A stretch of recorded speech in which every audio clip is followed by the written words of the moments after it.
Hey, what's going on, guys? It's Greg Jones with Engine Builder. Today we are in Boyton Beach, Florida, checking out MPR Racing Engines. I'm joined by owner Tim Eichorn. This right here is a Demon Hellcat engine, and it's our Engine of the Week.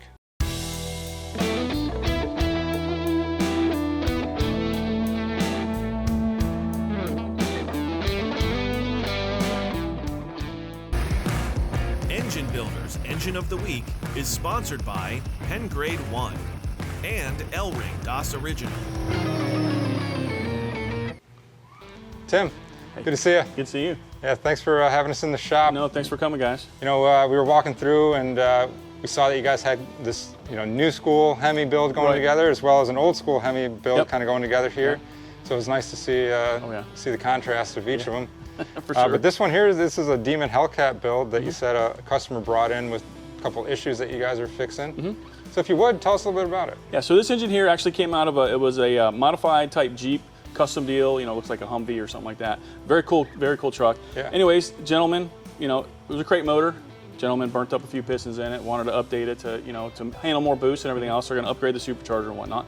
So we upgraded it. We actually put a manly stroker crank in it, some manly rods, CP pistons, put a custom comp cams in it, upgraded total seal rings, all ARP hardware, did our full machine work package on it, got it all straightened out. Yeah. Of course we use some of the stanky valve train stabilizers, something like that, and some custom mant and push rods, along with ATI balancer and all that stuff to kind of get it where it's going to be something that he can drive whenever he wants and beat it up. Yeah, very good.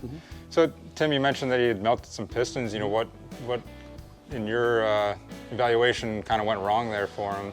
It looked like the fuel system or the tuning was just off a little bit. It looked like it had a little bit too much timing and not enough fuel. Obviously, like I said, this was like a conversion type vehicle, a one-off deal, so they probably didn't have the right fuel system. And when we talked to the customer, and we kind of told him what requirements he's going to have now that he's actually upgrading to a little bit more horsepower and a little more capability he's going to be able to handle. Yeah, absolutely. Very good. And how much horsepower does this?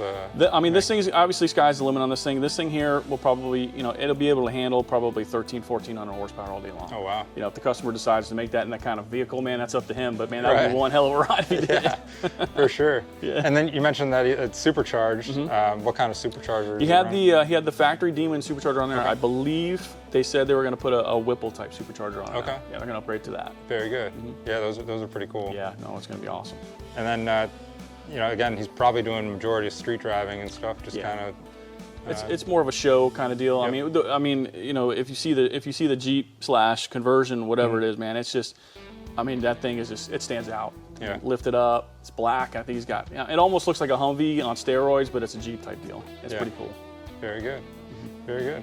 Tim, anything else that we're leaving out about this particular build and things that you guys might have done to it? Any machining on this? No, this is our basic package. It gets our basic machining package. Our basic machining package. Any block comes in here gets square decked on the CNC, either board. This one didn't need it, but board, and on the CNC. Then it goes off to the CNC hone to get with torque plates. We hone the cylinders, get it all right with the right profile, and then it goes off to the line hone to get straightened out, and then it's over here into assembly, clean it up, and put it in assembly, and ready to go.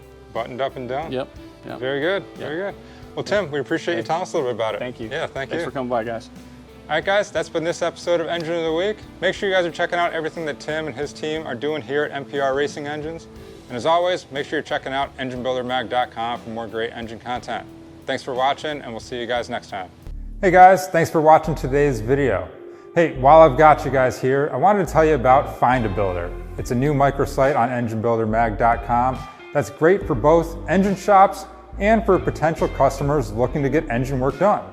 If you're an engine builder, this site is a place where you guys can list your shop and what you guys do to potential customers through enginebuildermag.com. It's an easy subscription-based microsite that'll let you guys connect to a new audience. And if you're a potential customer looking to get engine work done, this is a source to help you guys find a shop that's in your area or one that specializes in the type of engine work that you're trying to get done. Make sure you guys are checking out Find a Builder on enginebuildermag.com. Thanks.